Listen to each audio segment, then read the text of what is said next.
Greetings, and thank you for being here. This video takes a quiet step into daily life in the Middle Ages, focusing on the steady routines of a castle guard during winter. Attention remains on the physical surroundings. Rather than dramatic events, what follows is a calm exploration of how ordinary duties continued in the cold season, where time passed through repeated movements, measured responsibilities, and the gradual rhythm of work and rest. The outer wall's stone continues holding on to the night's cold well after the sky starts to brighten. A thin and irregular film of frost clings across its surface, settling into the shallow cracks and worn edges that countless hands have touched through the years. Wind has shaped the snow into ridged drifts along the wall's base, moving freely across the open ground that extends beyond the castle. Inside the gate, the yard displays a different pattern altogether. The snow has been pressed into a hard and uneven crust by foot traffic, taking on a dull grey colour where ash and dirt have mixed through it. Each footstep makes a dry and compact sound, softer than what gravel would produce, yet sharper than bare earth. Light doesn't arrive all at once during this early hour. Instead, it gradually thins out the darkness and allows shapes to separate from each other. The towers are the first to rise, with their upper lines appearing faint against a sky that resembles watered milk. Shadow still holds the wooden hoardings along the parapet, giving their beams a darker tone than the stone supporting them below. A narrow path leads from the inner passage toward the stair that climbs up to the wall walk, cleared the day before. Its surface has frozen during the night. The ground there shows a smooth and pale appearance, requiring a careful tread to prevent slipping. Along the wall's length, air moves with steady consistency. It doesn't arrive in sudden gusts. What it does instead is press forward with a constant and quiet force, working its way through wool and leather and the small openings where clothing pieces overlap. Breath exits the mouth as visible streams, forming brief clouds that fade nearly at once. The morning carries a faint but distinct smell. Cold stone is present, along with old wood and the distant trace of smoke from banked fires deeper within the castle. No strong scent travels from beyond the walls. Snow and frozen ground hold smells downward, leaving the air spare and empty. In these conditions, sound travels in a different way. Frozen ground carries footsteps farther than soil would. When a hinge turns on the gate below, it produces a dull groan that seems closer than its actual location. Voices remain low and controlled when they're used. The air doesn't swallow them, though it doesn't invite them either. Most communication at this hour happens through gestures or brief words, exchanged without turning the head for long. Little movement exists in the outer yard. A cart stands positioned near the wall, with frost rimming its wheels and a stiffened cloth covering its bed. Buckets have been left near the well, turned upside down so snow can't fill them. The rope there has become rigid, its fibres darkened by frozen moisture. Below, a thin skin of ice has formed on the water, though it will be broken later when the day's use begins. Near the base of the wall, firewood waits in a stack under a slanted board. Snow has crept beneath the edge during the night, dusting the top layer of logs. The stair leading up to the wall walk is both narrow and steep. Long use has worn its steps into shallow curves at their centres. Snow has been pushed to the sides, but where boots have packed it down, a film of ice remains. The side rail becomes necessary for a hand, though the wood itself burns with cold. The parapet forms a low barrier above, its top capped with a line of snow that hasn't yet been disturbed. Beyond it, the land outside the castle spreads out in muted tones. The fields lie flat and pale, with boundaries marked only by faint lines where hedges or low walls break through the surface. A thin thread of road becomes visible, appearing darker where earth shows through. At this distance, no movement stands out. Stone makes up the wall walk, forming a long and narrow path that's uneven in places where blocks have settled over time. Snow gathers more thickly along the inner edge, where wind eddies and drops what it carries. The outer edge shows more bare stone, swept by the steady current of air because it's more exposed. Here and there, shallow puddles from the day before have frozen into cloudy patches. Boots pass over them carefully, with soles feeling for grip before weight settles down. Simple wooden posts support a roof over parts of the walk, offering slight shelter. The stone beneath these sections carries less snow, though dampness has darkened it. The beams above creak at intervals, not from sudden strain, but from the slow adjustment of wood contracting in the cold. Along their edges, a thin line of rime has formed, delicate and brittle in appearance. Along this stretch, the guard's immediate place is marked by habit rather than any sign.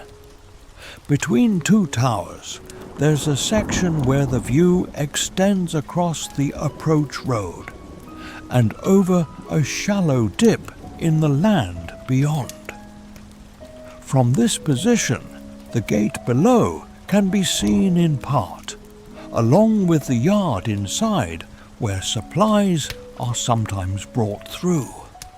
A narrow slit in the parapet allows a clearer angle outward, its sides smoothed by years of contact with sleeves and gloved hands. The body feels the cold in stages while standing there. First, it arrives at the face, where skin remains exposed. The nose and cheeks begin to tighten, and the tips of the ears grow dull. Then it reaches the hands, even within gloves, as fingers lose their quickness and become stiff. At first, feet feel solid, held firm by boots and wool wrappings. Over time, though, a deeper chill settles through the soles and rises slowly through the ankles. The cold doesn't stab. What it does is occupy, spreading with quiet persistence. The sky continues to lighten, though the sun itself remains hidden behind a low bank of cloud. Snow reflects light, giving both the yard and fields a flat brightness that carries no warmth. Shadows are soft and faint in appearance. The stone of the wall shows its varied surface now, with rough faces visible where blocks were split, and smoother areas where weather has worn them down. Small lichens cling in protected spots, their color muted under the frost. Occasional movement breaks through the stillness. Down in the yard below, a figure crosses with rounded shoulders, carrying a bundle of kindling toward an inner doorway. Steps are measured and placed with care. The sound reaches the wall as a muted crunch. From a nearby tower, another guard shifts position, the scrape of a boot's sole against stone, followed by stillness again. These are small adjustments, part of how the morning slowly arranges people into their places. The wind along the wall doesn't vary in its direction. It comes across the open land and meets the stone with steady pressure, then spills over and down into the yard in a gentler flow. Where it meets the towers, it divides and creates narrow streams of air that move along the walk. In some spots, it eases up, allowing a thin layer of warmth from the body to gather within clothing. A step or two away, it returns with full force and undoes that small comfort. At the parapet edge, snow shows delicate patterns shaped overnight. Fine ridges run parallel, marking where grains of ice have been pushed and lifted by the wind. A gloved hand resting there leaves a clear print, with dark stone showing through. Drifting crystals begin to soften the mark's edges within minutes. The ditch that circles part of the castle is partly filled with snow below the wall. Its depth is less apparent now, with slopes smoothed into gentle curves. Near the bottom, a few dark reeds protrude where water hasn't fully frozen. The outer ground near the walls shows no tracks this morning. The surface remains unbroken, forming a continuous pale field that reveals any movement clearly when it comes. Time moves without distinct markers at this hour. There's no bell and no call. Change is measured in light and in how the body slowly adjusts to the cold. More figures gradually appear in the yard, each one moving with purpose, yet without haste. A door opens and closes. Further inside, a small plume of smoke thickens from a chimney, rising straight for a short distance before bending with the wind. The stone beneath the guard's feet leaches warmth steadily.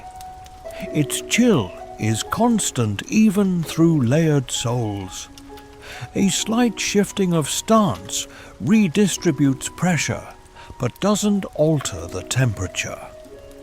Sometimes hands come together briefly, with fingers pressing into opposite palms.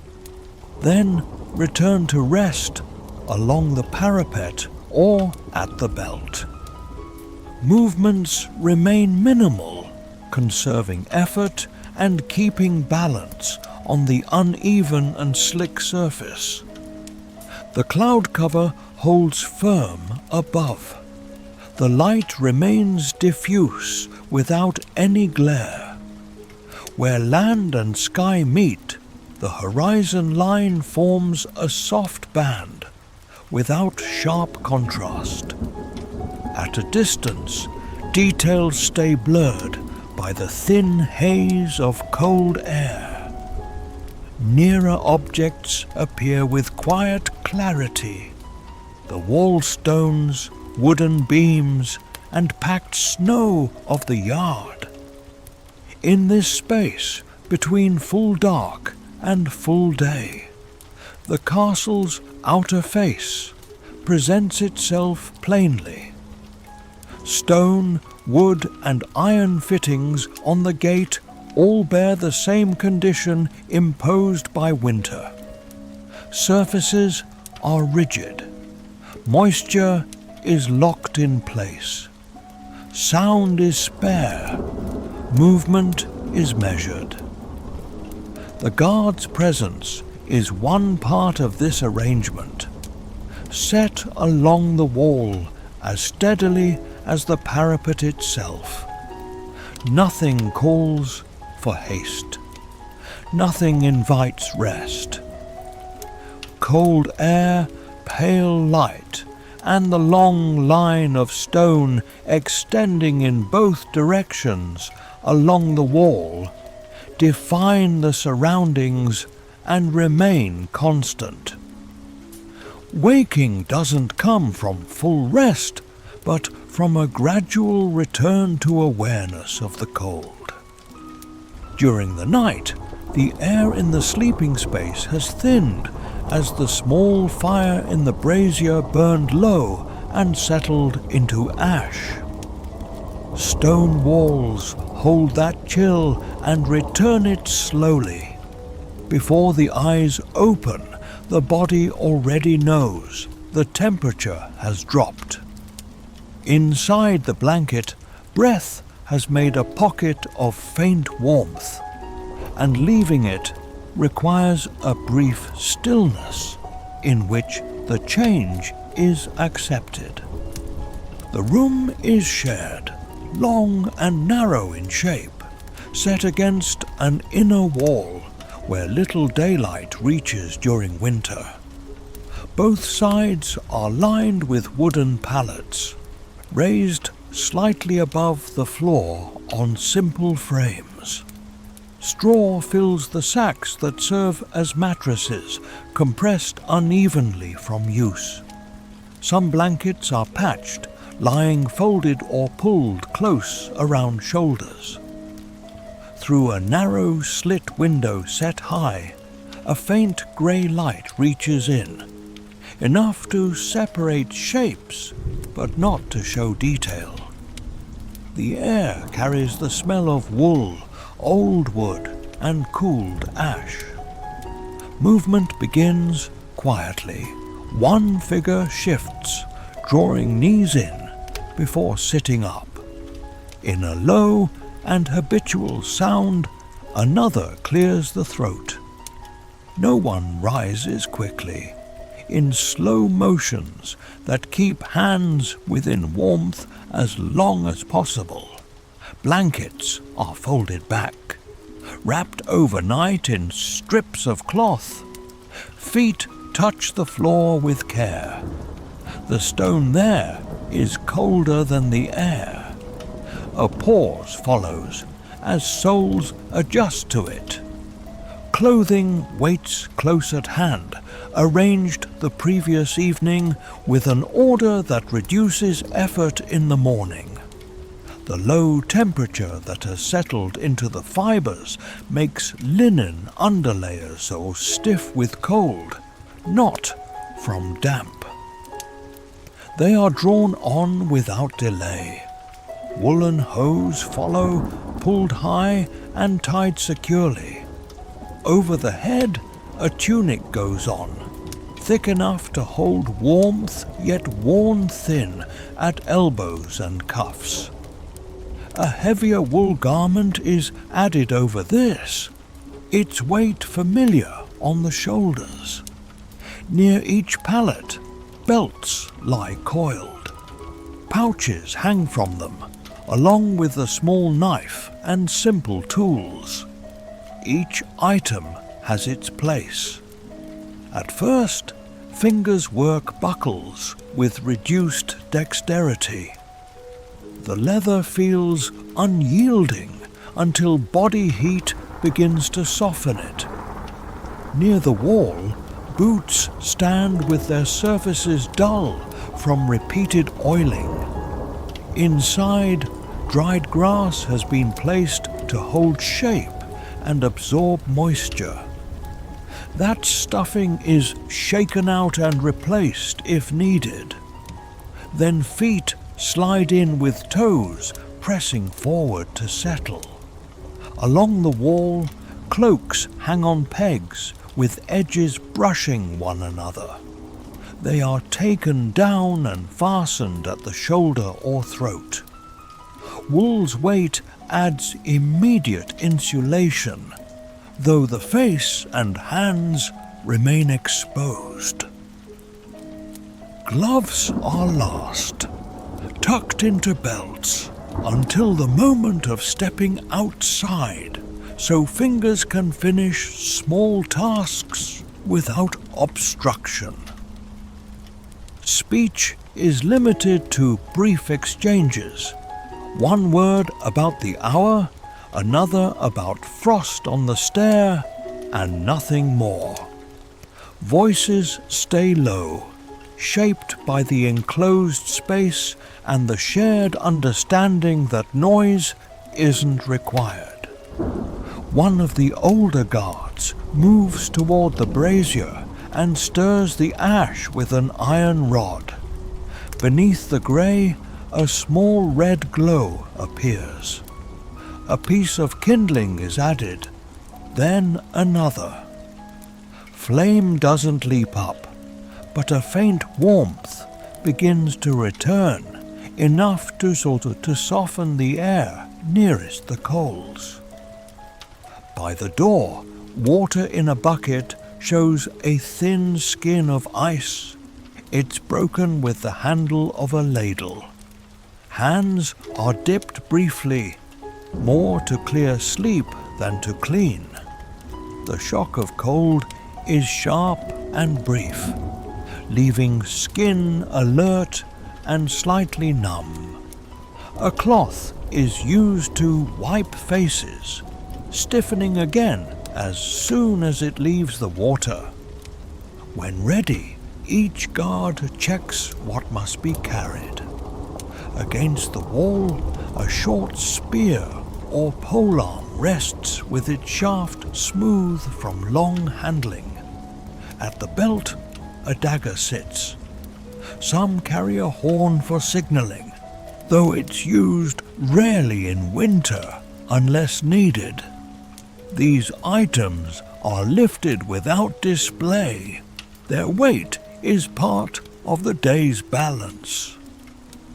Outside the sleeping space, the passage is narrow and dim.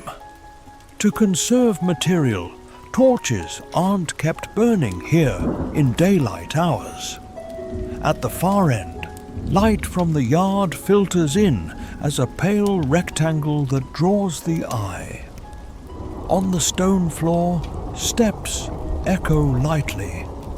The cold in the corridor matches that of the room, though a faint current of air moves toward the outer door. As the door opens, the morning air enters fully. It meets the warmer breath from inside and forms a brief mist. Cloaks are drawn closer. Fingers push into familiar shapes as gloves go on now. The yard beyond is brighter than the corridor. though still under cloud. Upward, snow reflects light, making the space seem open despite the enclosing walls. Others have already used the path toward the stair. Footprints overlap and create a firm track. On the frozen sections, care is taken. For balance, one hand may brush the wall with leather against stone. The surface underfoot alternates between packed snow and exposed patches where previous traffic has scraped down to ice. Through the yard, other early risers move with similar purpose.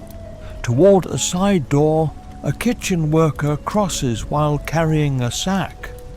A stable hand leads a horse carefully, with its breath visible and hooves placed with attention. Beyond a nod, these movements intersect without delay or greeting. Each person follows a routine shaped by the same conditions. At the wall stair's base, the angle upward is clear. Where melt and refreeze have occurred, the steps hold a thin glaze. A guard ahead ascends steadily with boots placed flat to gain grip.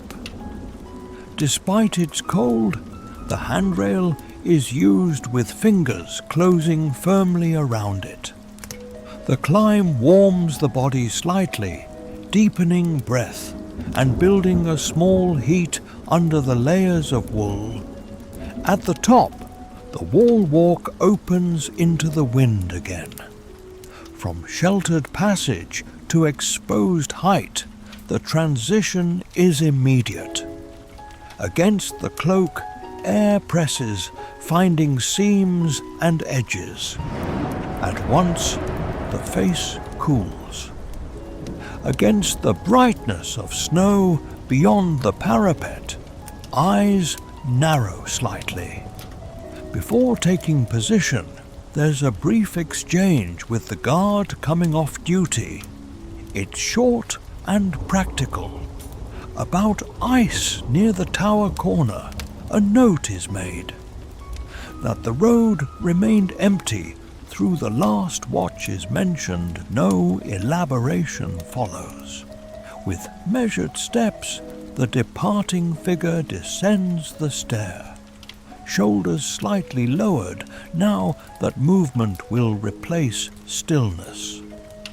Along the assigned stretch, the new watch settles into place. Not struck down, the spear butt rests lightly on stone. Hands adjust the cloak so it falls evenly, covering the sides where wind enters most easily. To keep balance on uneven ground, feet are set shoulder-width apart. From this point, the day's standing begins. Between warmth and cold, early preparation leaves the body in a state. The climb has brought a mild heat that slowly fades as stillness takes over. Inside gloves, fingers flex once to test motion.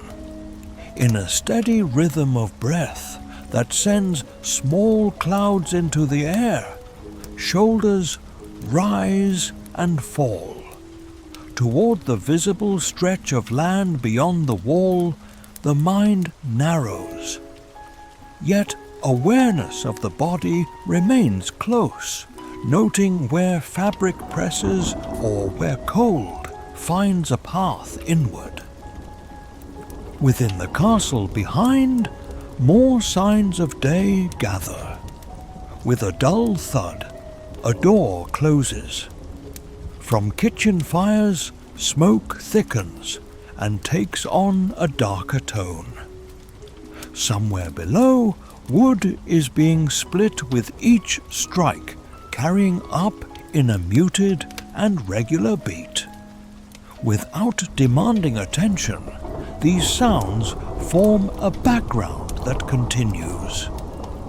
Preparation for duty ends not with a signal, but with the absence of further tasks. Clothing is in place, weapons are held. The path has been walked. From here, fully into watching and remaining, the guard's role shifts. The earlier motions of dressing and moving fall away, replaced by the steady requirement to stand, to look outward, and to hold position as the winter morning advances without haste. Into stillness deeper than quiet movement, but not complete absence of action, the first stretch of watch settles.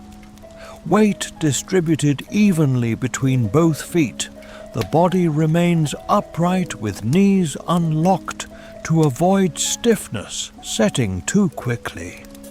A cold that does not lessen with time is held by the stone beneath the boots. In a slow and constant way, it seeps upward, pressing through leather soles and wool wrappings, until the feet feel dense and heavy, as if the ground itself has risen into them. In positions that change little, hands rest. Over the other, at the top of the spear shaft, one may lie, or the wood may be held lightly. By both, with fingers, curved but not tight. The sense of touch is dulled by gloves. Yet the texture of the shaft is still known.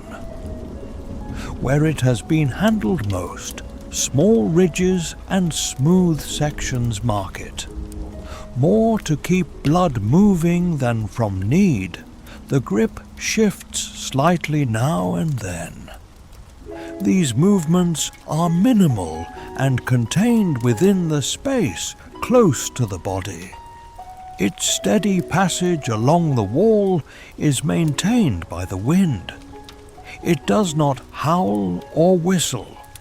With a low and continuous pressure that presses cloth against limbs and then pulls it away again, it moves. At the hem, the cloak lifts faintly and settles.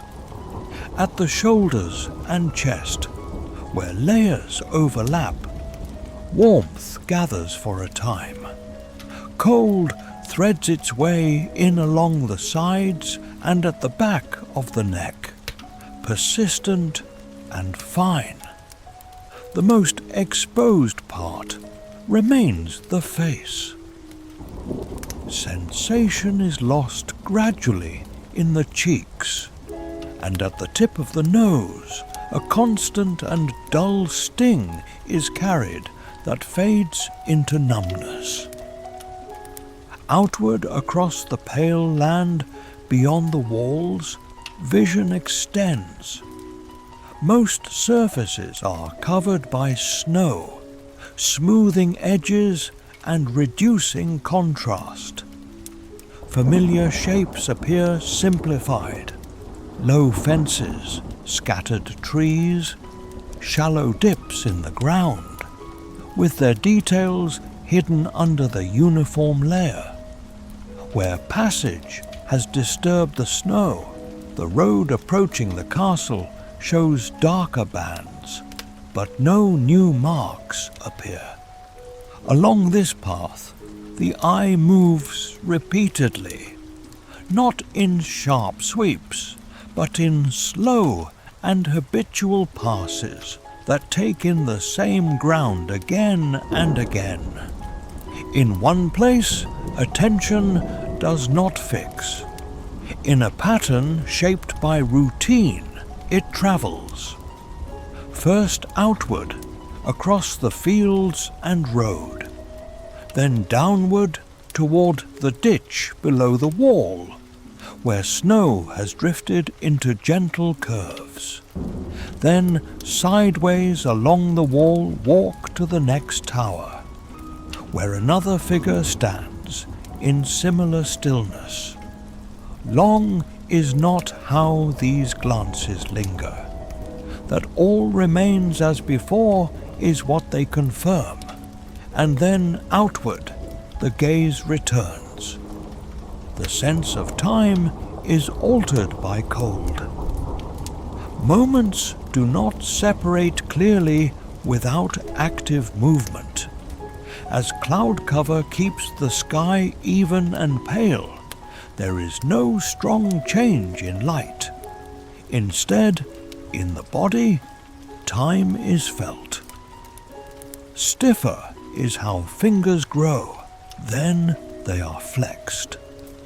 Inside boots, toes press downward, seeking sensation. In a deeper breath, shoulders rise slightly, then ease again. A passage is marked by each of these small adjustments, though no measure is spoken. Steady and visible, breathing remains. A brief cloud that drifts sideways and vanishes is formed by each exhale. Before it reaches the lungs, inhaling through cloth at the collar warms the air slightly. Part of the background becomes the rhythm of breath, as constant as the wind. At the center of the body, it helps maintain a slow warmth, even as extremities cool. Spare but clear is sound at this hour. Within the castle yard, muted activity continues. A hollow knock is produced by a bucket set down. Before being eased closed, a door hinge gives a short and rough note. Along the stone, these sounds rise and reach the wall walk without distortion. Beyond the walls, there is little. A distant crow calls now and then, its voice thin in the cold air. The call does not echo. It arrives and is gone. Attention of its own is required by standing still. To maintain balance on the uneven surface, muscles along the legs and back work quietly. In places, the wall walk slopes slightly, and careful footing is demanded by patches of ice. From heel to toe and back again, weight shifts in slow cycles that are almost imperceptible from outside. Joints are kept from locking by these shifts, and the deeper ache that can settle when motion stops entirely is reduced. More than a tool is what the spear serves as.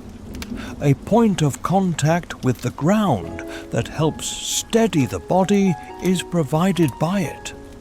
Against stone, its butt rests lightly, not enough to scrape or sound. Through it, faint vibrations can sometimes be felt. Distant movement in the yard below, a cartwheel turning, a door closing with force. Subtle and not always noticed is what these sensations are, but another layer of awareness is formed by them. Despite gloves, cold reaches the hands. Quickness is lost first by fingers, then distinct sensation at the tips. To counter this, the spear may be briefly released by one hand and pressed against the other, palm to palm, creating friction. Slow and contained is the motion, not drawing attention. After a few breaths, to its place the hand returns.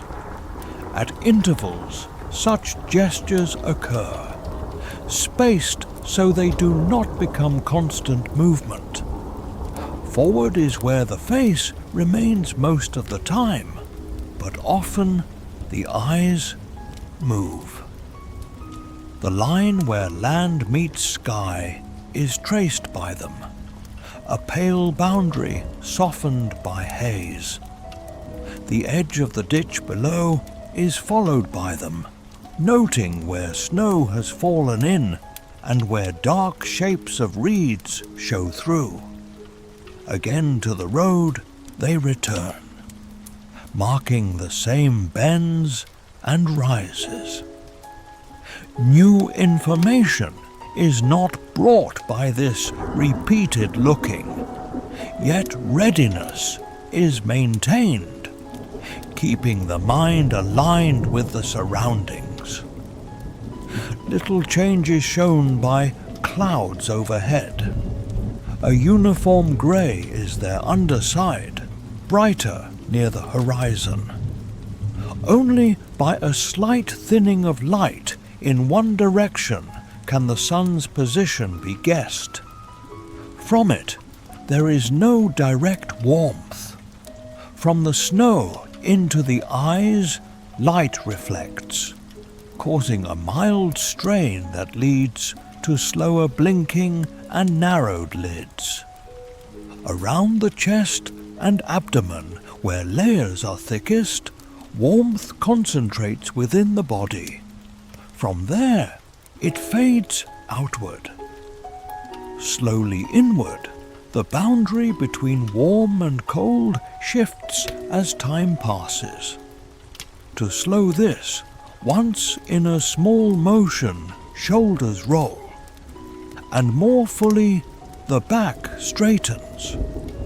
Closer is how fabric is drawn, and a pocket of air is trapped.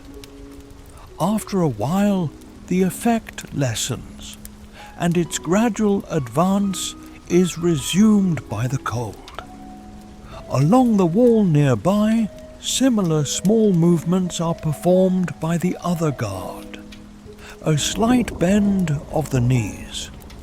To adjust the edge of a hood, a hand raised briefly. Without signal and without comment, these actions occur. Their own balance against the cold is maintained by each person, yet the same pattern shaped by the conditions is followed by all.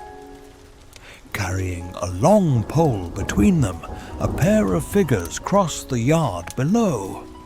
On the packed snow, their steps are deliberate.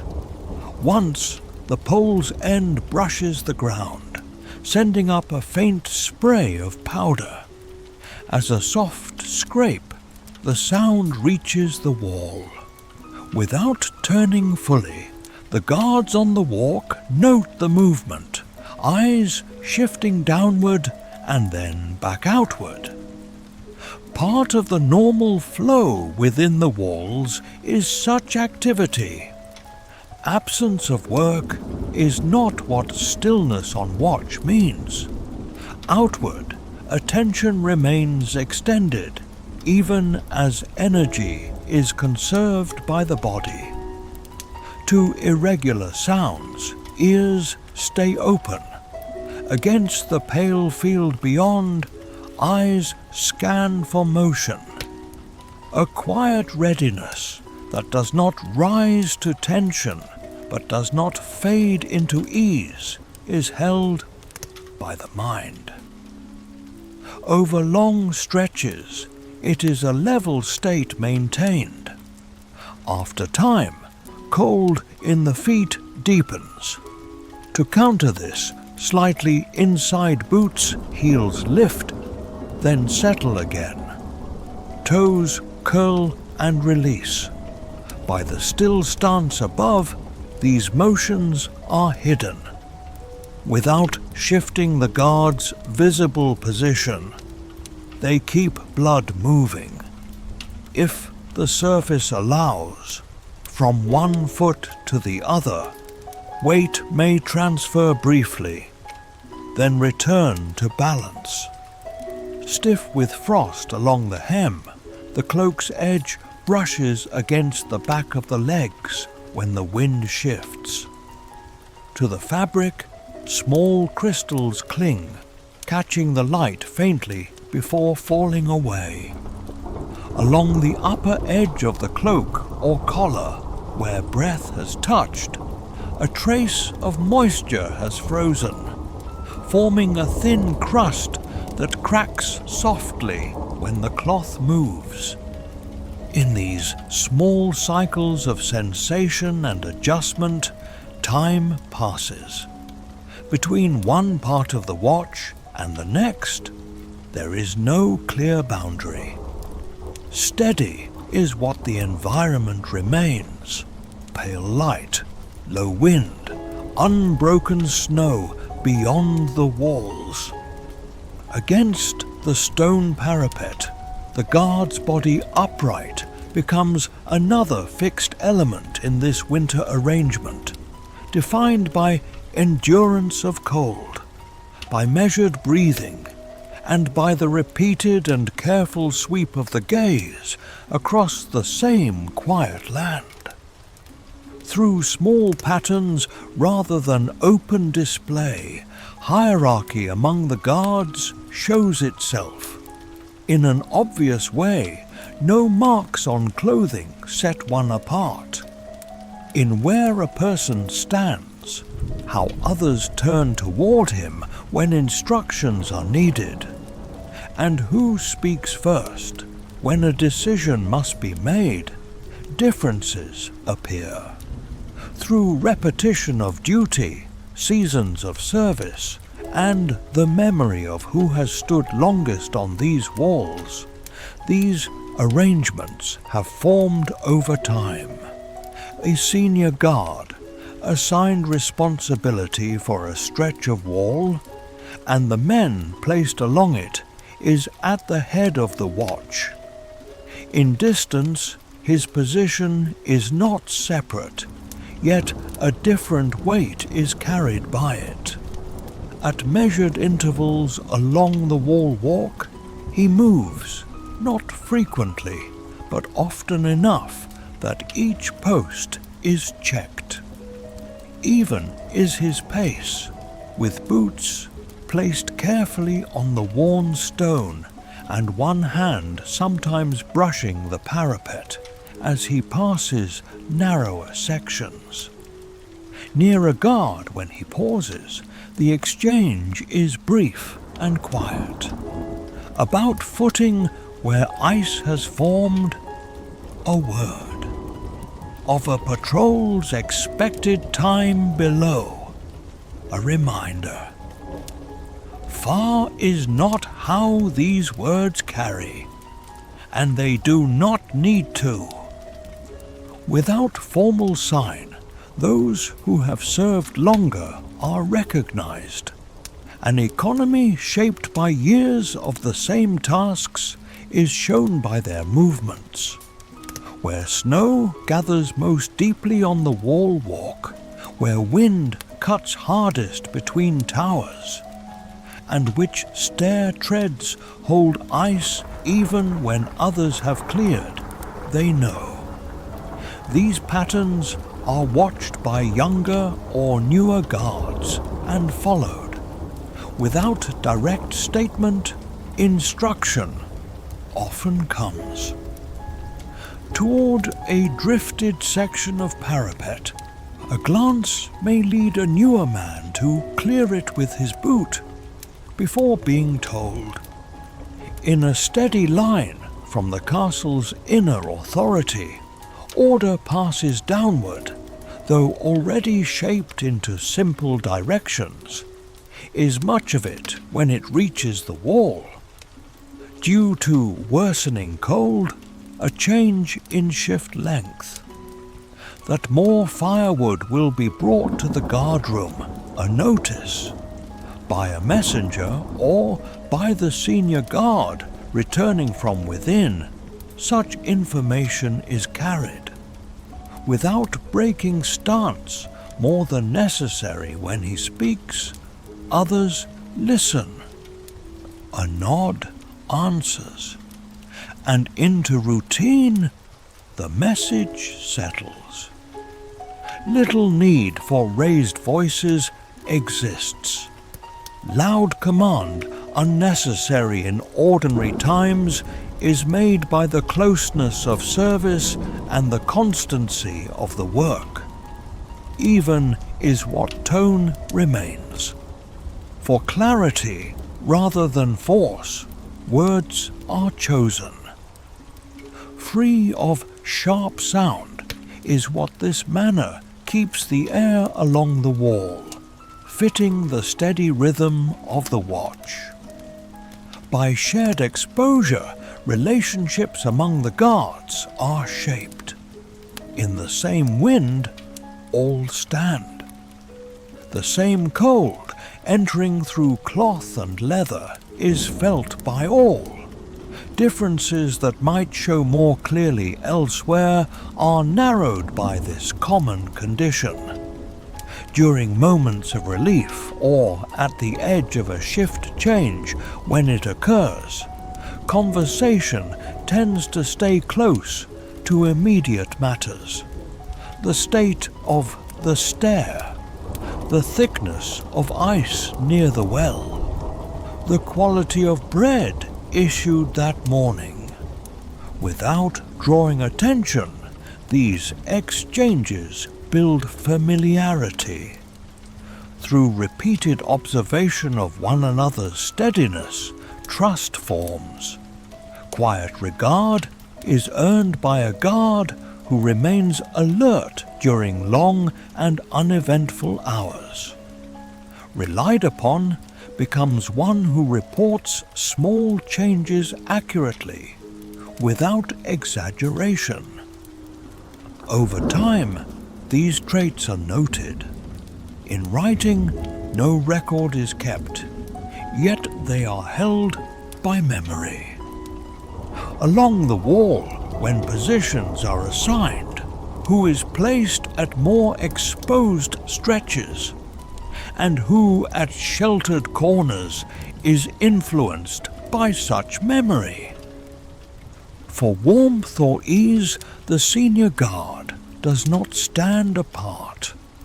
Along the wall, like the others, he takes his place, though brief periods of circulation that ease the cold in his limbs are given him by his movement between posts. Part of his duty, rather than a privilege, is this movement. The condition of each section of the wall, the state of the men, and the environment beyond are what it allows him to see. Also within the group, pairs or small clusters who have served together for longer periods exist. In subtle ways, their coordination shows. To restore feeling to a foot when one shifts stance, a little farther the other's gaze extends, covering both fields of view. Along the wall, walk when a patrol returns. Briefly, two men may exchange positions to balance exposure to wind. Without formal arrangement, these actions occur, shaped instead by habit and awareness of one another's limits. In a low voice and without display when needed, correction is given. Too long toward the yard instead of outward, if a guard's attention drifts, his gaze is brought back by a passing word. On an icy patch, if footing is careless, a brief caution is offered. Quickly, such moments pass and do not linger. To maintain the steady functioning of the watch, not to mark fault, is the purpose. To those who manage stores, fires, and provisions for the guards, beyond the wall walk, the structure of authority continues downward. First, to the senior guard, messages about ration changes or fuel allotment reach, then pass along. During shift relief, when men gather briefly near the stair, he may repeat them. Through the group in a controlled flow. In this way, information spreads, reducing uncertainty that could distract from the work. Also, indecisions about shelter during severe weather, during winter hierarchy shows. If wind strengthens or heavily snow begins to fall, positions may be adjusted by the senior guard, allowing those at the most exposed points to rotate through more sheltered sections for short periods. Aimed at preserving strength across the whole watch, these decisions are practical. With him, the authority to make them rests. Though mindful, he remains of orders received from within the castle.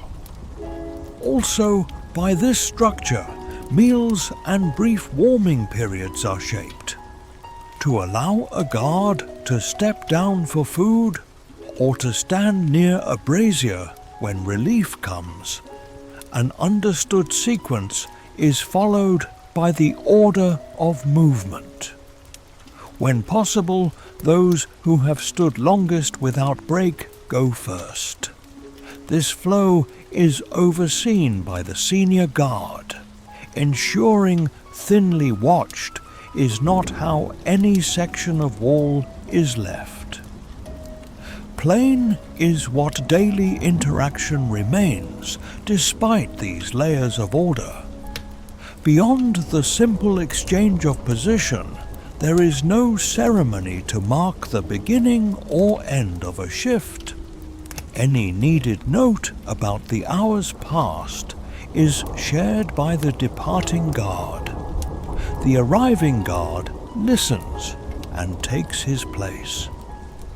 Where hierarchy and routine meet, this exchange forms a point, where without pause in the overall watch, information passes and responsibility changes hands.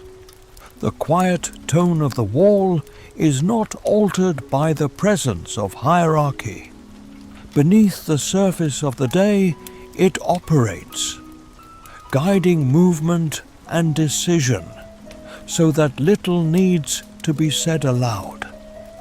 His place along the line, the direction from which instruction comes, and the small sphere of judgment allowed to him within his post, each guard knows.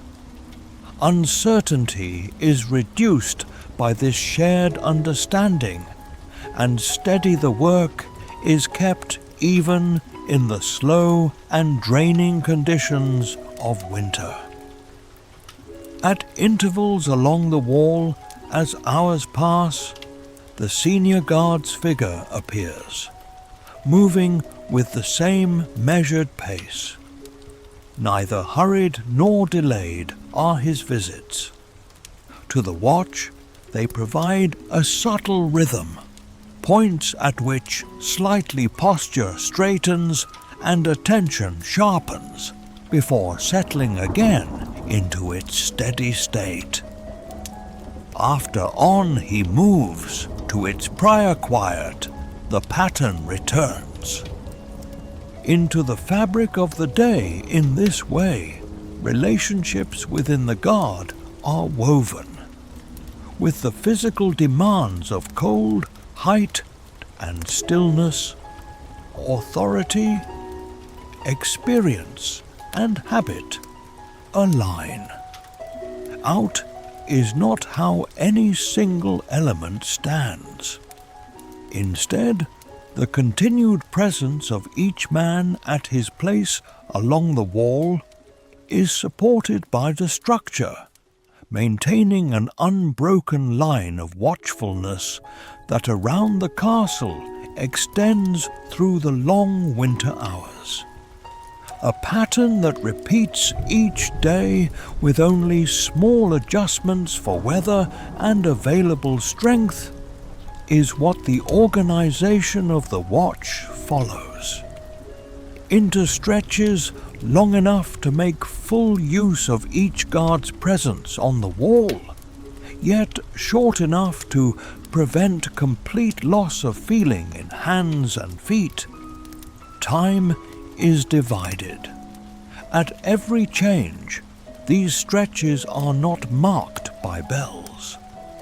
Instead, by habit, by the senior guard's sense of the passing hours, and by the visible movement of light across stone.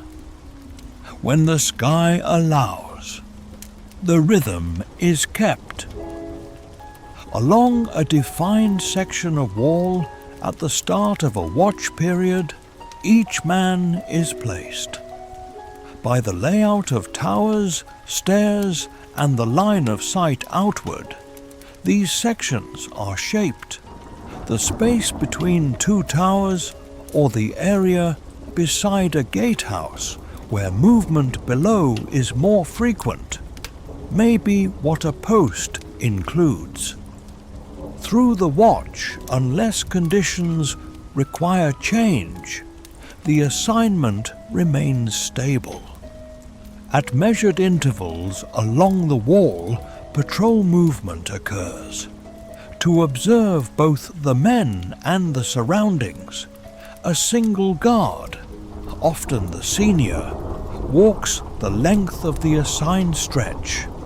At one tower, his route begins, follows the parapet to the next, and returns the same way. Neither brisk nor slow, the pace is steady, chosen to keep footing secure on stone that may hold ice or patches of wet snow. The fixed watch at each post is not replaced by this patrol. A layer of oversight is added by it, and connected along the line, awareness is kept. The spacing of these patrols is altered by winter. The ease of movement is reduced by cold, and the need to conserve warmth increases. As a result, fewer but still regular are the patrols. Between them, without expectation of frequent company, each guard maintains his own watch. Greater in winter, the distance between posts feels, not because space changes, but because less common along it is movement, so that not all guards move at once. Shift changes are arranged. Continuously watched, the wall is kept by a staggered pattern. While others remain, one man is relieved. The stair is climbed by the relieving guard. A brief word from the one stepping down is received, and his place is taken. Quick is the exchange, keeping exposure at the stair minimal, where footing is often worst. Carefully, the departing guard descends, legs stiff from standing, movements deliberate to avoid slipping. By the wall's structure, the path of patrol is shaped.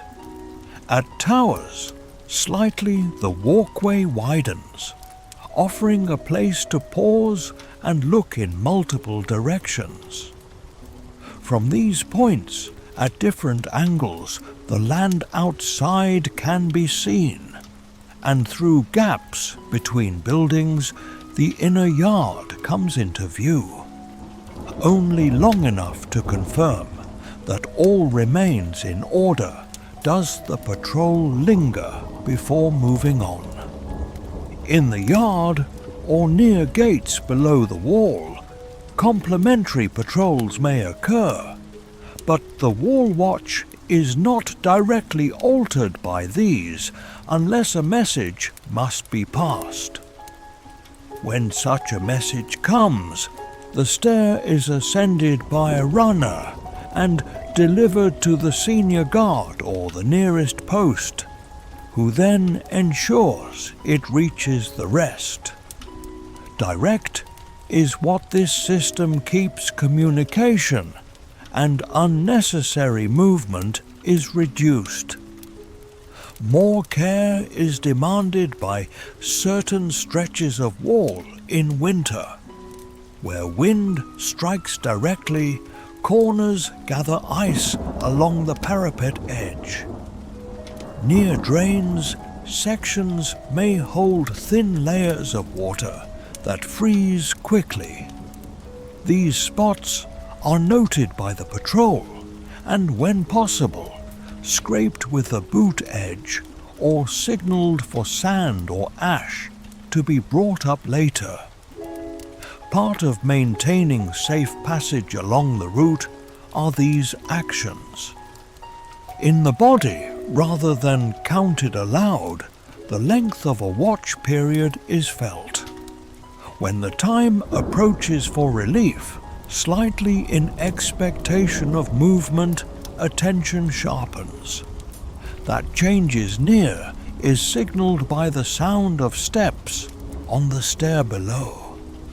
Until that moment, steady posture remains, outward gaze, lightly grounded spear.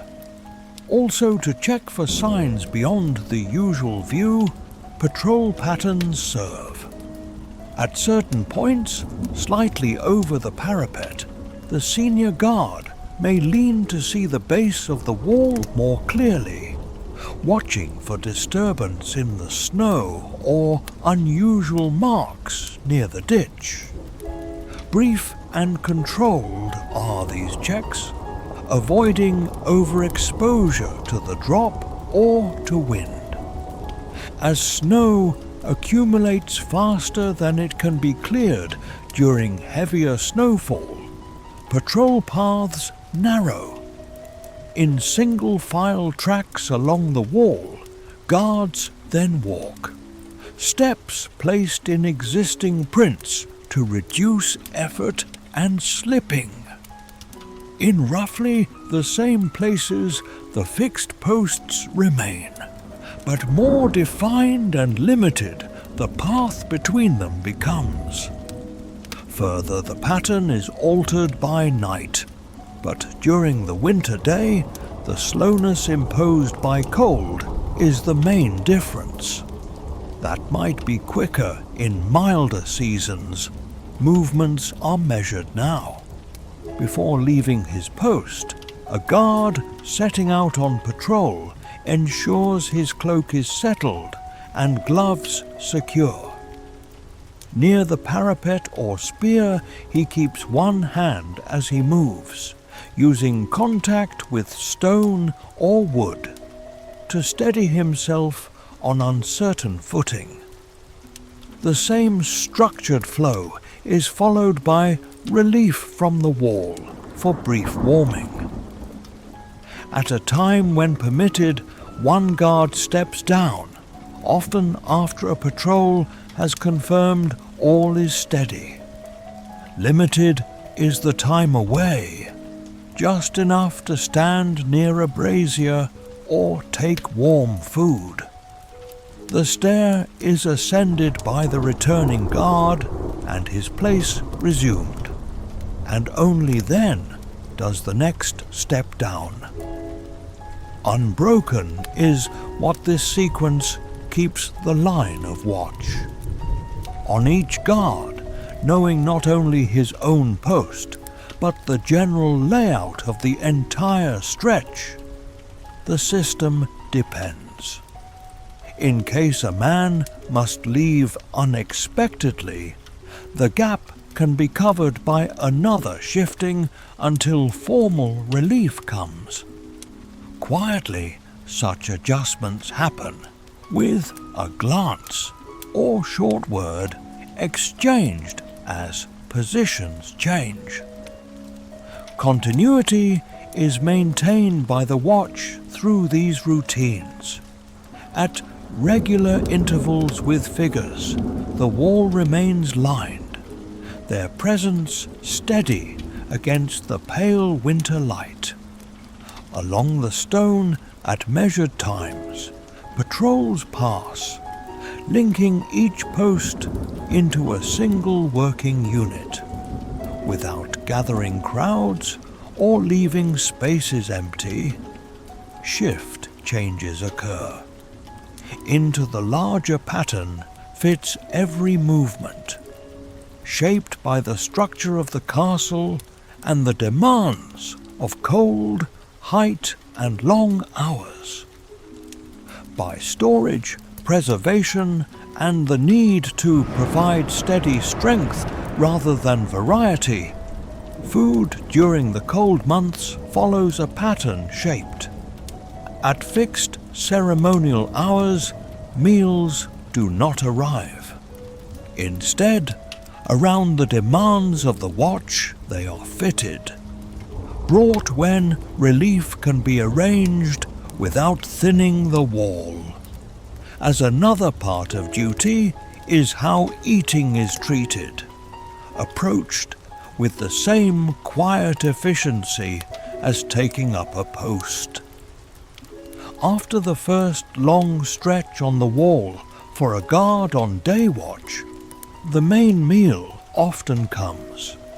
When relief is signalled, carefully the stair is descended by the guard, legs slow to bend after standing. An immediate change is brought by the passage from exposed air to the inner yard. Wind lessens, and clearer becomes the smell of cooking. The scent of boiled grain and broth is carried by smoke from the kitchen chimney. Heavier in winter when hot food is needed. Not separate or elaborate is the place where guards take their food. A corner of a hall near the kitchens, a small room with benches, or even a sheltered space near a brazier if time is short, it may be. At the doorway, snow is stamped from boots, leaving damp marks that freeze again if not wiped. On cloaks remain, though at the throat they are loosened. Simple and consistent are the rations. The base is formed by a bowl of thick pottage, made from barley, oats, or peas, cooked long with whatever dried vegetables are available. When stores allow in winter, bits of salted meat may be added, lending a deeper taste and added strength. Hot enough to send steam upward in visible curls is the broth.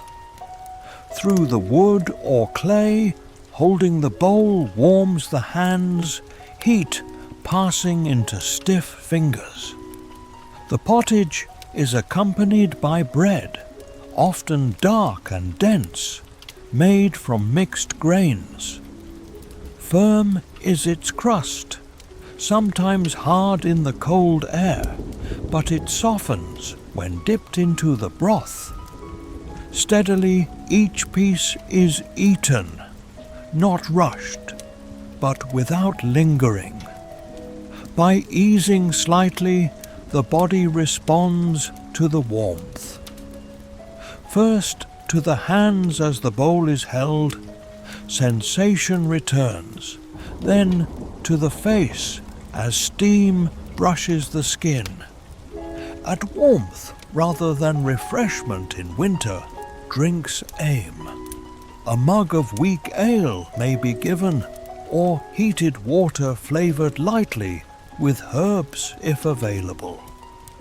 In slow mouthfuls, the liquid is taken, the heat traveling down into the chest and spreading outward. Brief but noticeable is the effect, a small counter to the cold waiting outside. Low and practical during meals, conversation remains. About the state of the wall, a word. That more ash should be spread on a slippery stair, a note. Into long talk, these exchanges do not extend. Limited is time, and to restore warmth and strength is the purpose of the break. Once the bowl is empty and the drink finished, the guard stands, adjusts his belt and cloak, and prepares to return. In this sheltered setting, not all food is taken. During long watches, in a pouch, small pieces of bread or dried cheese may be carried. On the wall, during quieter moments, these are eaten, hands briefly leaving the spear to break off a piece. Cold and firm is the food, but substance it provides. Care is required for eating in the wind. For a moment, gloves may be pulled off, fingers working quickly before being covered again. An important part of rations, fat, becomes in deeper winter. Help maintain strength against the cold do bits of salted pork or rendered fat mixed into pottage. Not for taste alone, but for the steady heat they provide within the body are such additions valued. Not immediate warmth, but a slower and longer support that reduces shivering during the next stretch of stillness is the effect.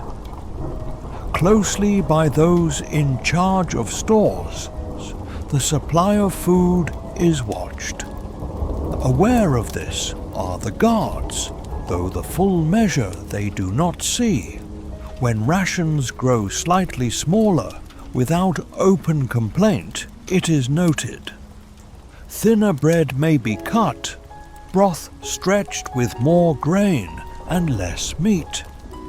As part of winter's demands, these changes are accepted. A contrast is brought by returning to the wall after eating. The brief warmth gathered indoors meets the cold air and thins quickly. More strongly for a few minutes, steam from breath appears as the body releases the heat just gained. Tight again are cloaks pulled, back over fingers, gloves are settled. Up the spear is taken, and the post resumed. Not through variety, but through timing and warmth, eating shapes the day. A marker in the otherwise even flow of hours is provided by each meal or small ration. A point where directly the body is tended is offered, where from outside, rather than being drawn from stored strength, heat and substance enter. Without sharp decline, this support allows the guard to maintain the long stillness of winter watch. With little change, the cycle repeats. Brought, eaten, and finished is food. Returned are bowls, benches cleared. Into the wind and pale light, the guard steps back, carrying within him the brief warmth of broth and the steady weight of bread.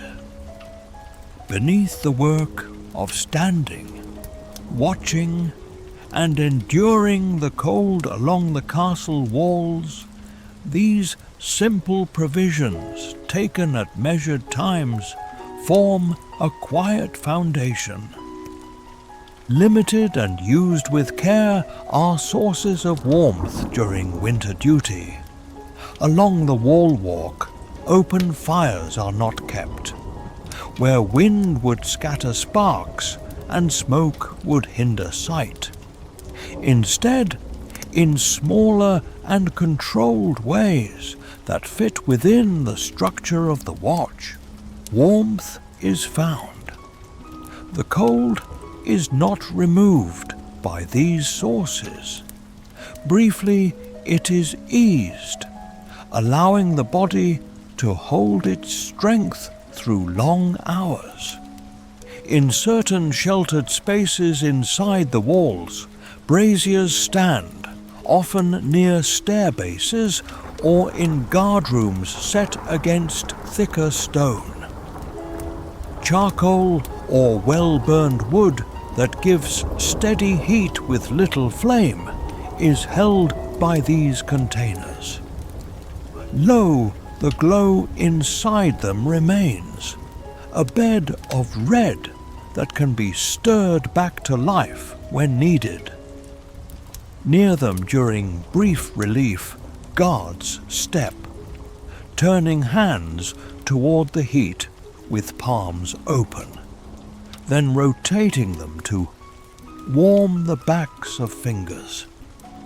Only a short distance is reached by the warmth from a brazier, close enough that the front of the body feels heat while the back remains cool. One must stand. Not removed fully are cloaks, but to let warmth reach inner layers, edges may be parted. After a few minutes, to fingers and cheeks, sensation returns. As feeling comes back, the skin may tingle. Before the heat becomes too strong or time runs short, away the guard steps, letting the cloak settle again. Another form of warmth is offered by shared cloaks. Thicker than others are some, woven from denser wool or lined with additional cloth. In a sheltered corner during a short pause when two guards stand, around both shoulders, briefly one cloak may be drawn. Not for long is this arrangement, only enough to share retained body heat. Without comment, it is done, a simple adjustment to conditions. Slight relief is provided by corners of the wall where wind is blocked by tower bulk. Less direct exposure is held by the stone there, and differently snow gathers, forming drifts that act as a barrier at ankle height. In such spots for a few breaths, guards passing on patrol may pause, turning their backs to the open land and letting the wall take the wind's force. Brief is the pause, measured against the need to continue movement. Through small practices, hand warmth is managed. Into palms, when not needed for grip, fingers are curled. Into armpits for a moment during safe pauses, hands are tucked, using body heat to restore feeling. From melted frost, when gloves grow damp, near a brazier, when possible, they are dried, then return to use before stiffness sets in. Also from movement, heat comes, though on watch movement is limited. The climb of stairs, the slow pace of patrol, and the simple act of shifting stance all create small warmth within muscles. Not as exercise, but as necessary motion within duty are these treated. Beyond distance, each step taken along the wall carries value, helping to keep blood moving. As stored warmth, clothing itself acts. Air that the body heats gradually is trapped by layers. During the day, guards adjust these layers, loosening a tie if heat builds during movement, tightening it again when returning to stillness. To cover more of the neck, the collar of a cloak may be raised. When worn, ears and the back of the head, areas where cold enters easily, are shielded by a hood. When longer relief is allowed inside the guardroom, heat from a larger hearth may be available. More openly here, wood burns, sending stronger warmth across the space. Near it in turns, guards stand or sit, boots extended slightly toward the fire to dry damp leather. Not to overheat or let clothing scorch. Care is taken. Limited is time near this stronger heat, as their turn others wait. Also, a part is played by warmth from food and drink. Slowly outward, the heat taken in during meals spreads, supporting the body from within. Alongside external sources, this internal warmth works, though as the hours pass, it fades. Before it is fully gone, to the wall the guard returns, carrying its effect into the next stretch of watch. A slight change is offered by even small sun exposure, when clouds thin. On stone, a patch of light falling can warm the surface just enough to be felt through boots or gloves resting on the parapet. These spots are noted by guards, and they may stand where such light reaches, though modest and short-lived in winter is the effect. Not comforts in a full sense are these forms of warmth.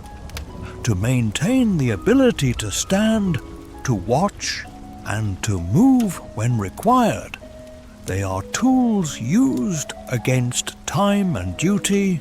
Each is measured, taken in small portions, and then left behind. The main condition remains the cold, but from overcoming the body too quickly, these steady and careful practices prevent it. Immediate is the return to exposed air after each brief contact with heat. Close cloaks, back on spear or parapet hands settle, and along the wall, his place the guard resumes.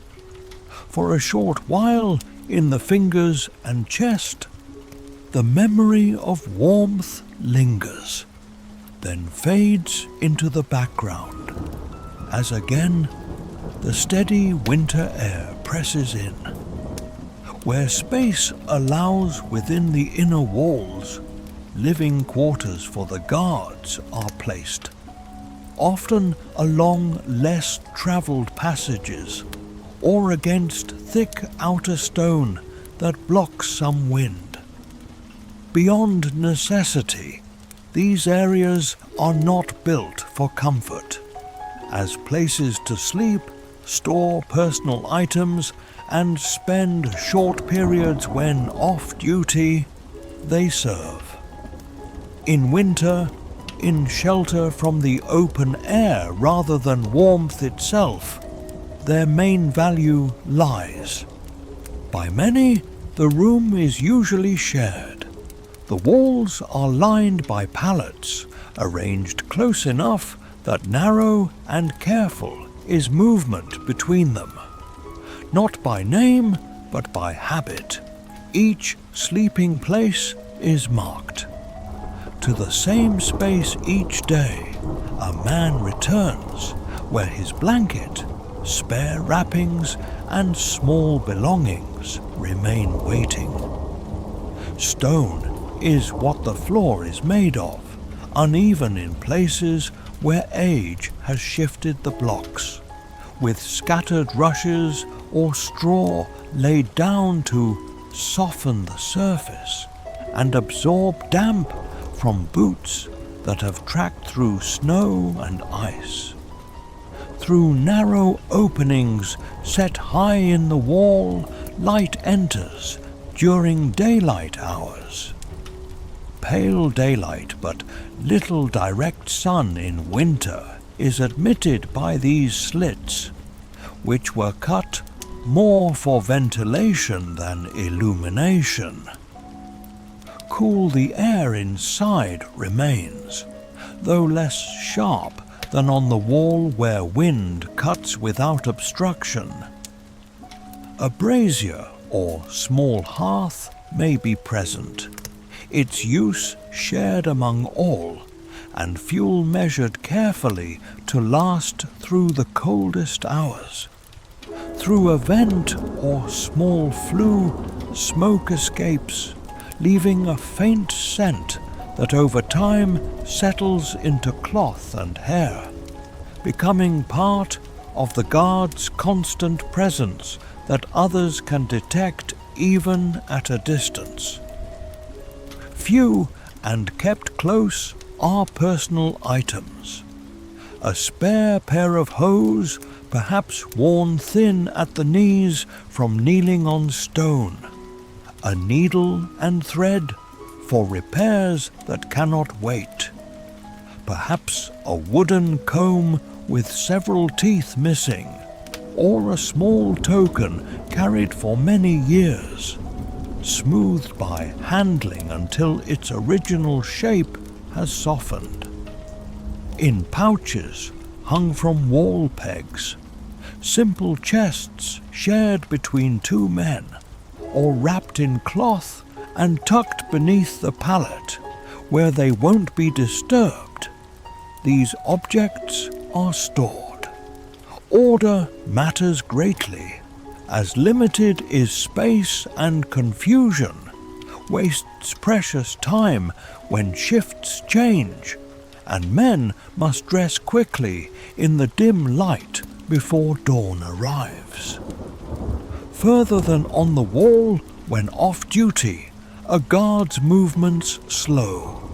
Removed and set near the heat source to dry are boots, positioned carefully so the leather doesn't crack from too much direct heat. From the feet, wrappings are unwound and checked for dampness or wear that might cause blisters or loss of feeling in the cold. If dry material is available from the stores, they are replaced with care, the old wrappings set aside for washing when weather permits. In silence or with low words that barely carry across the room, these tasks are done, hands working steadily even when stiff are fingers from hours of exposure to winter wind. To benches along the walls or the edge of a pallet, sitting space is limited. Close to one another guards sit, through layers of wool shoulders sometimes touching, without being remarked upon or drawing attention. This closeness shares warmth. On May remain cloaks, loosened at the throat but not set aside entirely. As fully warm in winter, the room never grows, even with the brazier glowing steadily in its corner. During these off-duty times, interactions with others inside the castle occur. With empty tubs that need refilling, kitchen workers pass through, their movements quick and purposeful as they balance their loads. To deliver a notice for the next shift, or to relay orders from higher authority, a messenger may enter. Voice kept low to avoid disturbing those who rest on their pallets. Before returning to the animals that need constant tending, stable hands sometimes stop briefly to warm themselves, their clothing carrying the distinct smell of hay and horse that mixes with the room's other scents. Brief are these exchanges, shaped by shared routine rather than extended talk that might distract from needed rest or waste the limited time available. In contact with many within the walls, the guard's role places him, though always in passing rather than through sustained connection. From a steward to the gate, where it must be delivered, he may carry a small message, or when extra hands are needed for heavy work, assist in moving a barrel of supplies or salted meat that one man alone cannot manage. As part of life within the enclosed space where all depend on one another, such tasks are accepted, fitting between formal duties without ceremony or expectation of special recognition or thanks. Some off-duty hours are occupied by maintenance in winter, when the cold creates constant need for repair. With oil that must be worked in slowly, a strap that has stiffened and cracked from cold is softened, then worked back and forth until flexible again and safe to use. Before it widens into something that cannot be fixed easily, a tear in wool is mended with careful stitches. Where wear shows from constant friction against metal or wood, the edge of a glove is restitched. Practical and continuous are these repairs, preventing small damage from becoming a greater problem when on watch, where a failure of equipment could mean injury or worse. Without full ease when it comes, rest is taken. On his pallet, with cloak folded under his head for cushioning, a guard may lie back, eyes closed for a short time before the next duty calls. Light during the day is sleep, shaped by nearby sounds and the knowledge that soon the next call will come. Slows is what breath does, but partly aware of cold and of movement in the room, the body remains, never fully releasing into deep rest. Steady and low are sounds within the living space. Cloth rustles as someone adjusts position on their pallet. Once someone coughs, then falls quiet again. In the background, the faint crackle of charcoal from the brazier continues, a constant layer that does not disturb but fills the space where silence might otherwise feel empty and unsettling, is formed by these sounds. In the same manner as elsewhere, food brought into the room during short breaks is eaten, bowls held close to the chest, steam rising into cool air and briefly warming the face. From clothing onto the floor are brushed crumbs, later swept away with rushes when the room is tidied. In small amounts to avoid frequent trips outside in the cold. Where the privy stands, water is drunk from shared cups. The watch outside is what the rhythm of the room follows. For the wall, when one group leaves, another returns from their shift, in a slow cycle that continues day and night. Pallets empty and fill. From pegs are taken cloaks and replaced by others. Off and on come boots in steady rotation. Without pause through the day and into night, the pattern continues. Escape from winter is not what these quarters offer, only a lessened form of it. Cold is still held by stone. A chill is still carried by air. Yet absent within these walls is wind, and from full exposure the body can ease, allowing muscles to relax and warmth to gather slowly. Though modest, this difference allows strength to return enough for the next period on the wall where the full force of winter will be felt again. Plain and steady within this shared space, relationships among guards and other workers remain. About practical matters are words exchanged. When needed, is assistance given without hesitation. Out is not what any single interaction stands, but together a web of small connections that support daily life inside the castle through the long winter season is formed by them.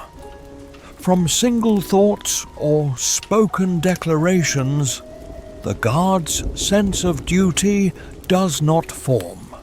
From repetition it grows, from standing in the same places through changing light and weather, and from the knowledge that in similar positions along the same walls others stand. In winter, quieter and more inward this sense becomes, shaped by the steady demands of cold and time that press constantly.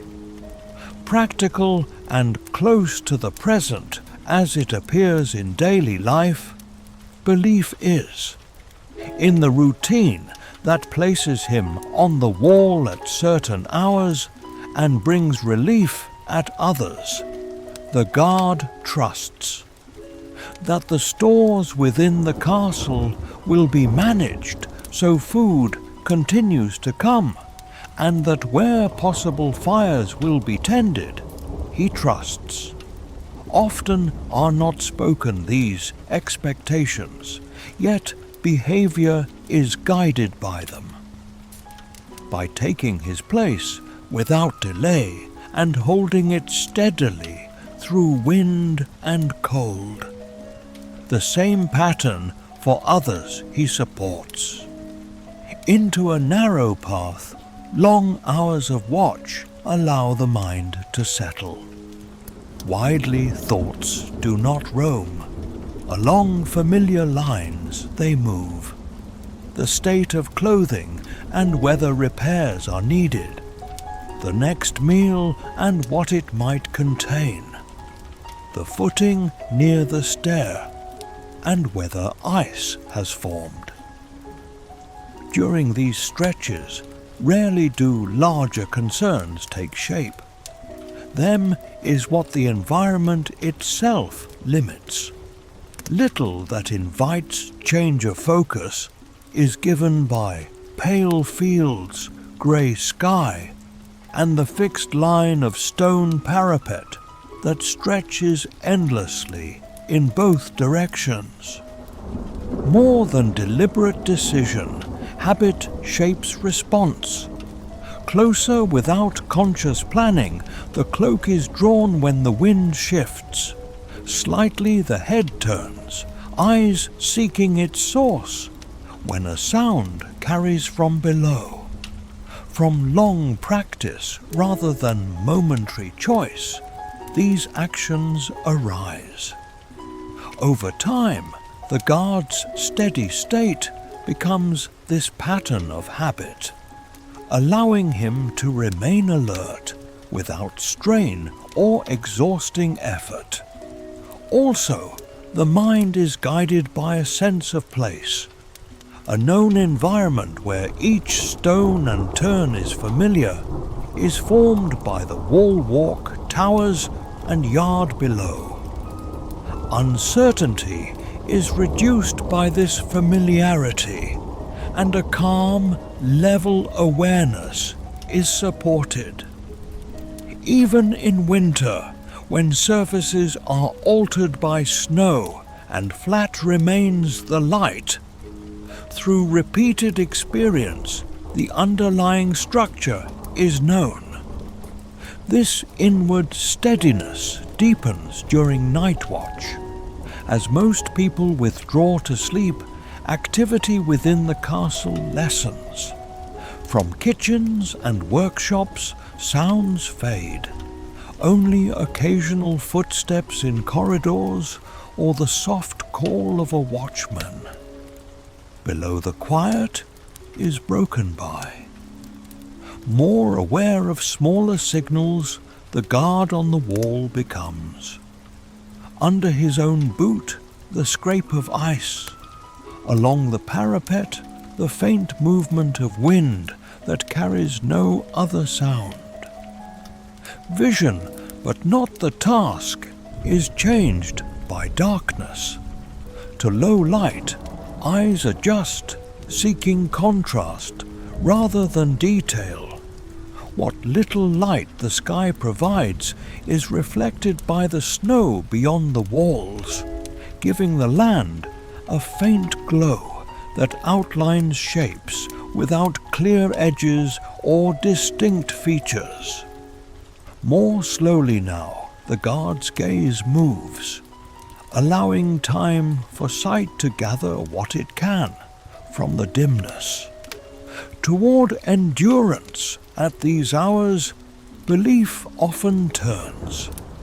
An understanding that the night will pass as others have passed, and that to the walls dawn will return light, there is. Not as hope or fear, but as recognition of a pattern. Repeated many times through the seasons, this is framed. Through the quietest hours when cold bites deepest, holding to that pattern supports the guard. To settle as night deepens, the castle itself seems. Lower fires burn, in thinner lines smoke rising. Close and remain closed do doors. Under a layer of frost or snow with its daytime marks softened, the yard lies still. Along the wall, less frequent are footsteps of patrol, spaced to conserve strength while maintaining watch over the dark land. One of the clearest signs of life in the cold air, breathing becomes. In a small cloud that fades into darkness, each exhale marks time. Most clearly, at the center where layers hold it close, the body's warmth is felt. More quickly at night, extremities grow numb, requiring careful attention and occasional movement to maintain feeling in fingers and toes. Level and contained through these hours, the guard's mindset remains. Not a distant idea, but the simple continuation of standing, watching and responding when needed. Duty is. With the quiet of the castle and the stillness of the winter landscape, this steady presence aligns. Further as the night moves on, sounds thin. For a time, even the wind may ease, in near silence, leaving the wall. Conserving heat, the guard's movements slow, only by breath, by the weight of the spear in hand, and by the faint light along the horizon that will eventually signal morning. The line between one moment and the next softens and is marked. Without clear boundary, night on the wall deepens. Overcast, the sky remains, yet from cloud and snow a faint light keeps the land from full darkness. Their edges are lost by shapes beyond the walls, becoming broad areas of pale and shadow that blend into one another.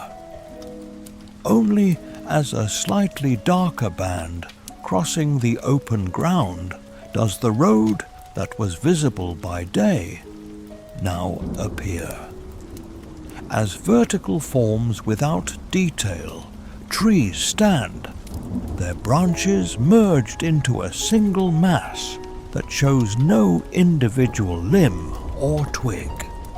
Slower and more spaced along the wall walk, movement grows. At longer intervals, patrols continue. With care is each step placed, the sound of boot on stone softened by frost that has accumulated through the evening hours.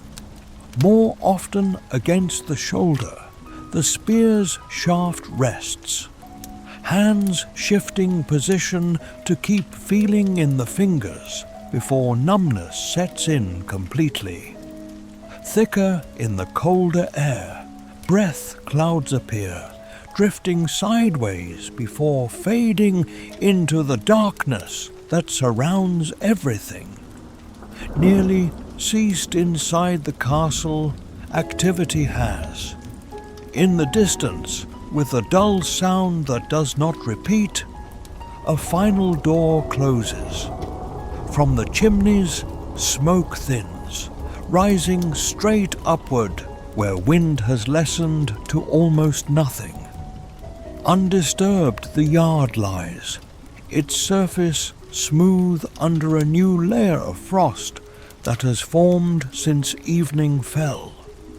Left outside, barrels, carts, and tools are shapes without detail, their edges rounded by cold that has settled over everything.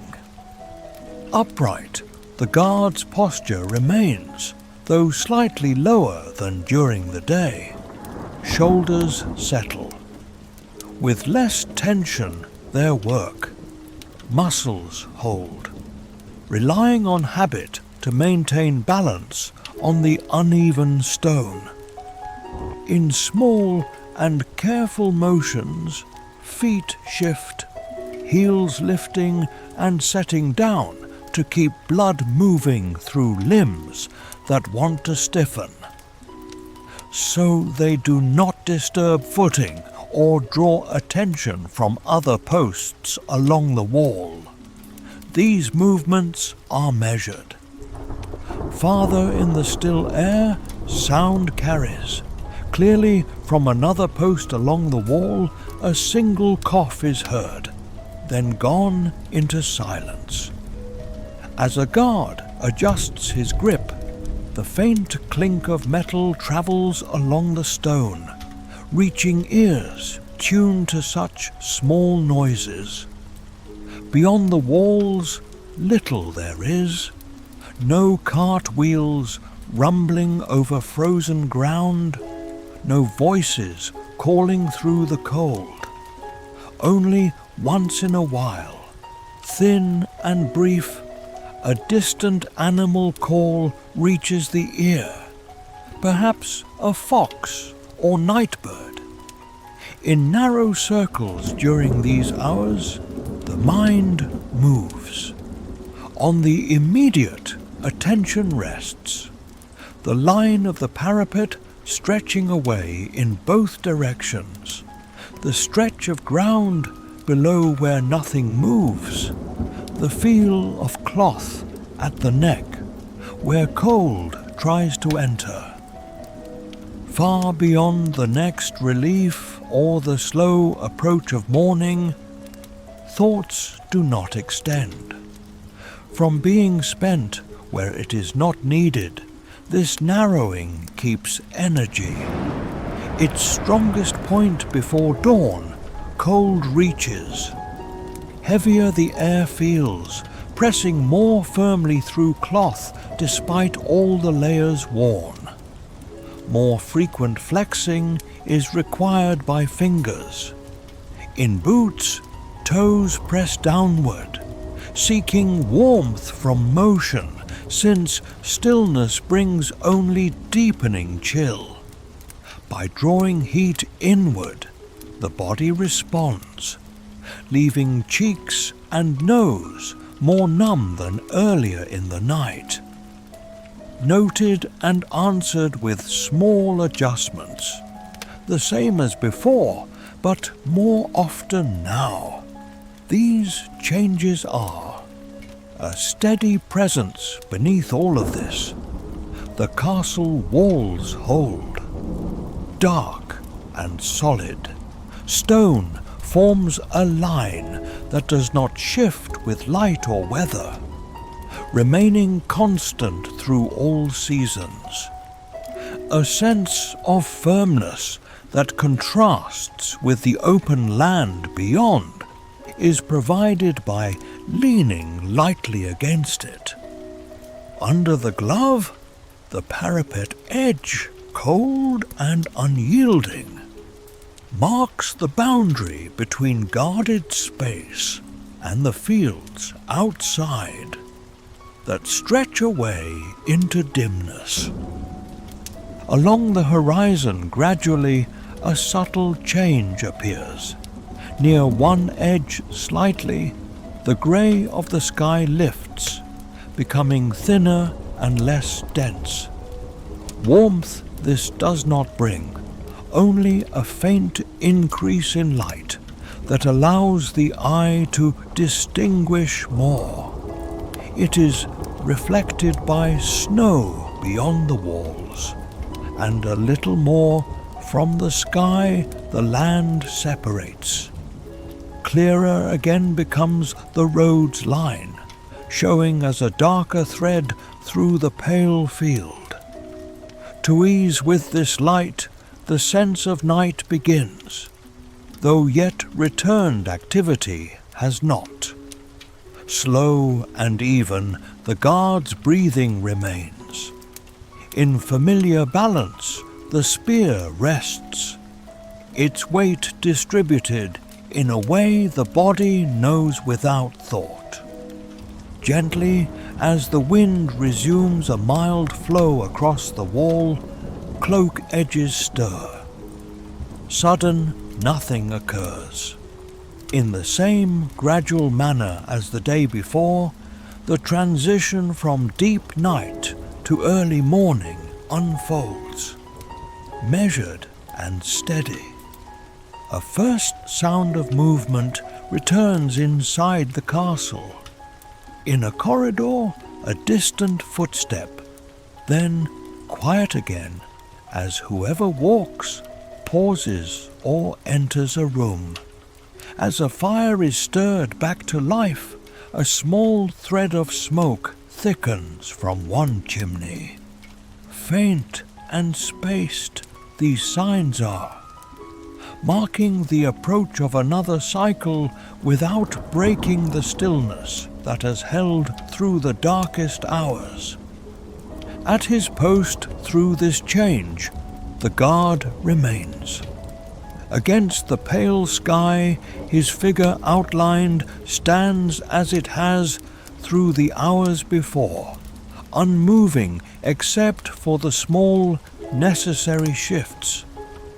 The cold the stone and the quiet light shape the final stretch of the watch that will soon end. Few are movements, steady is breath. Outward, across the slowly brightening land, gaze is directed, watching for anything that might disturb the emptiness. Nearer as morning draws, their muted tones are held by the wall, the yard, and the fields beyond. To stone, frost clings in delicate patterns. Smooth snow lies, unmarked by any passage. In a low and even flow, air moves, carrying neither warmth nor strong scent.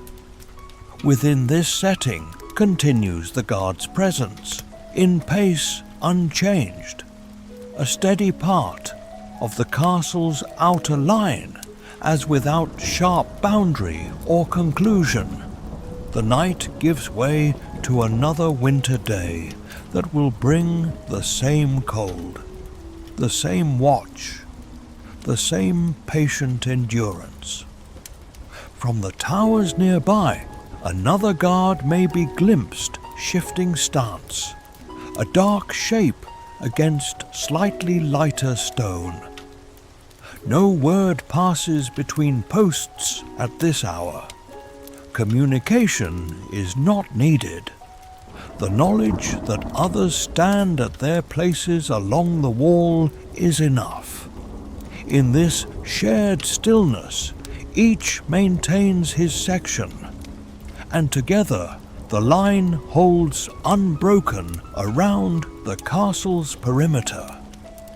The parapet's stone, touched briefly by a gloved hand, feels like iron in its coldness. Sensation barely passes through the leather, yet the contact confirms the wall's presence.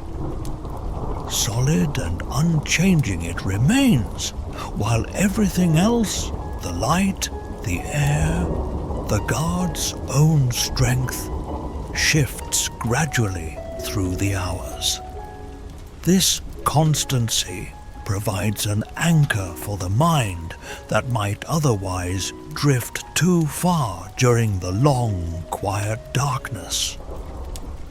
Below, in the ditch that surrounds part of the wall, snow has filled in the lowest areas completely.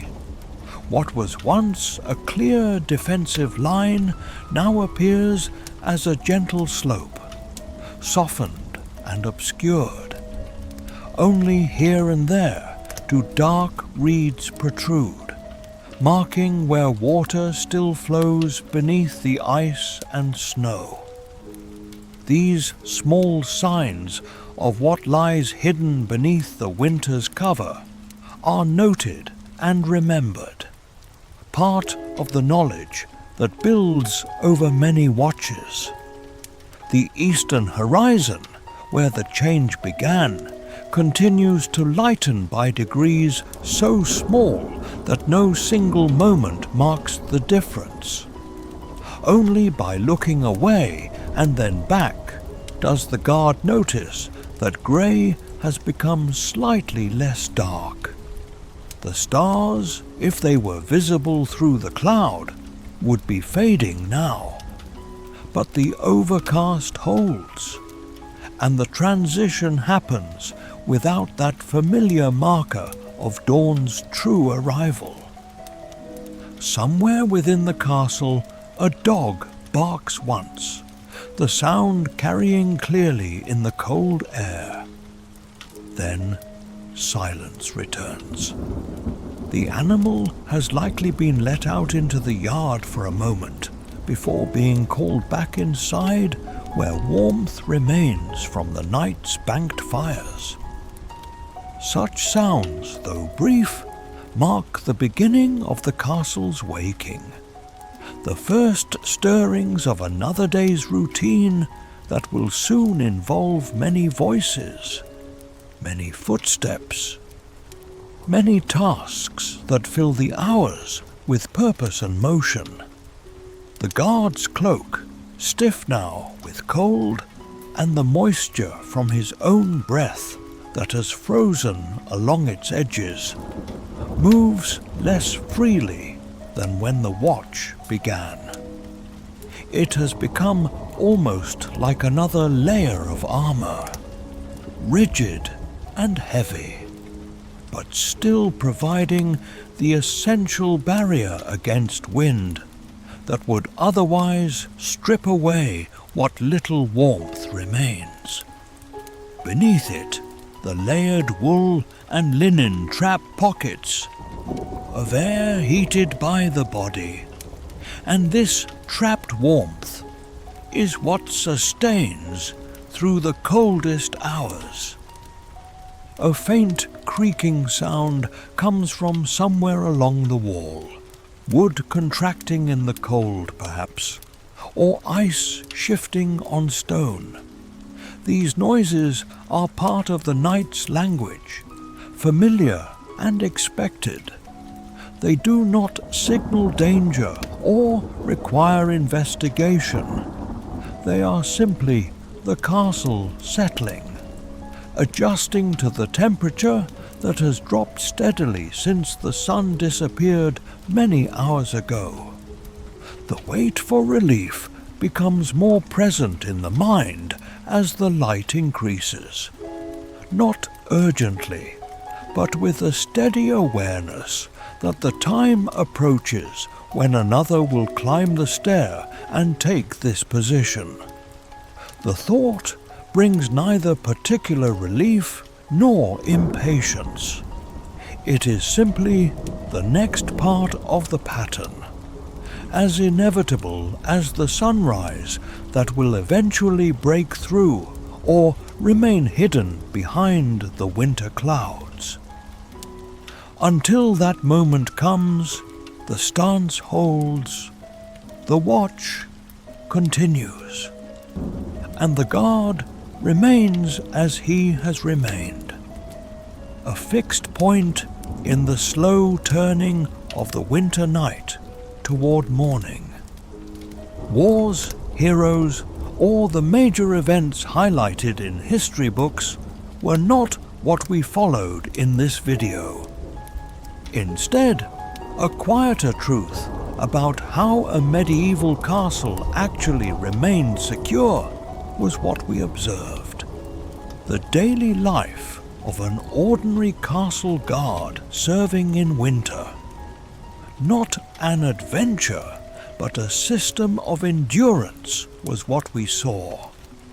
The guard's main struggle from the first moments of the day to the quietest hours of night was not an outside enemy, but the cold stone creeping upward from his feet, the unrelenting pressure of the wind, and the physical weight of standing still for hours. In this world, not action, but the ability to remain in place, to look at the same landscape again and again, without letting attention fade, was what duty often meant.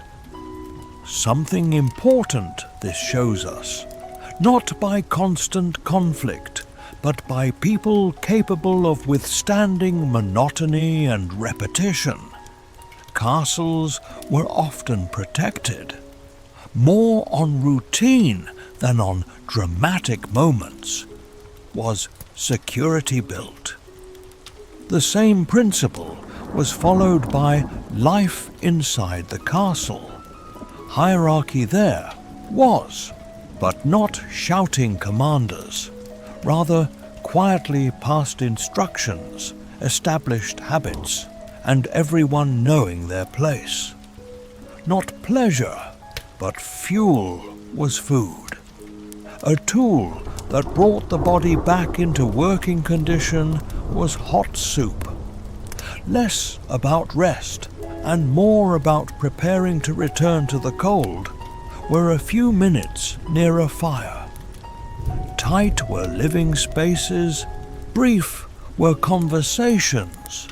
Simple and practical were relationships, because the same conditions everyone was resisting. At night, the task did not lessen. As the world grew silent, even more abstract the guard's duty became. Visibility dropped, sounds thinned out, but the essential requirement stayed: to be there. Here lies the central message of the video. Not moments of heroism, but people who endured cold, fatigue, and repetition day after day was what kept a medieval castle functioning. Not a glorious life, but a necessary one it was. Not dramatic, but heavy. Beneath the noise of history, that quiet layer we saw. A system, a sense of security, built on people who stood still for hours at a time.